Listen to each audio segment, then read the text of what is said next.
Тэгсэн чинь нэг өдөр ингээд доор ингээд нөгөө компьютер газар ингээд тавьчаад ингээд юм хийгээ сууж гал босч явчаал жижиг өрөөнд байжсэн л тарнуур гэл явчихгүй юу болсон гэсэн чинь ингээд бүр амар том хэмжээний шавар нөгөө юу нэг бие даахгүй гэж байгаа юм шиг.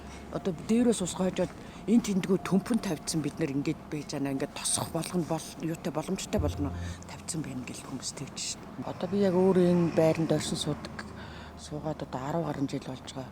Тэгээд одоо дахин төлөвлөлтөнд орлоо л гэл ингэчээд ерөөсөө ямар ч юм шийдэгддэггүй. Тэгээд дахин төлөвлөлтөнд орох гэж байгаа гिचглэр ерөөсөө ингээд нэг юм засвар үйлчилгээ явагддаггүй байхгүй юу. Тэгээд одоо 3 давхрын айлууд бол ерөөсөө ихэнх нь одоо бараг л юм сав суулга тавьсан бороо юуны үед бол айгүй хэцүү шүү дээ.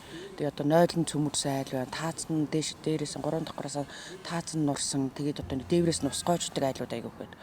А нэг давхрын айлууд нь болохоор ерөөсөө доотлын шугамнууд ерөөсөө байнгын хагаралттай.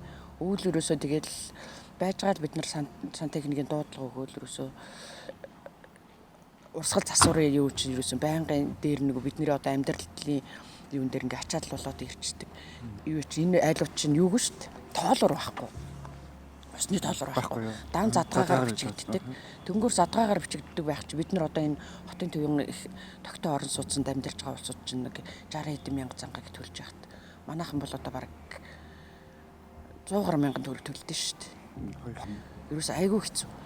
Тэгээд энэ шугам хоолоонууд нь ерөөсөө бүх айлууд одоо манай доор гайгүй айлаа гэж хажуутлын айлын доотлолт цөмөрцөн байхад манай талд ингээд ерөөсөө ингээд чийг татаал ерөөсөө ингээд бүр амьдрах аргагүй болол ерөөсөө нөхцөл байдал айгүй хүнд шүү дээ. Тэг яг ингээд яахлаар хүн амьдраад өөрөө явах газар байхгүй учраас амьдраад байгаа болохоор одоо болж ийн л бүтэж ийн л гэж бодоод байдаг. Тэгэхээр одоо энэ дотор амьдарч байгаа одоо манай байрны настай хөгсчүүлвээс одоо байран гоё болохыг хүлээнэ гэсээр гал одоо айгүй олон хөгсчүүл одоо ингээд бурхан оронд явчлаа.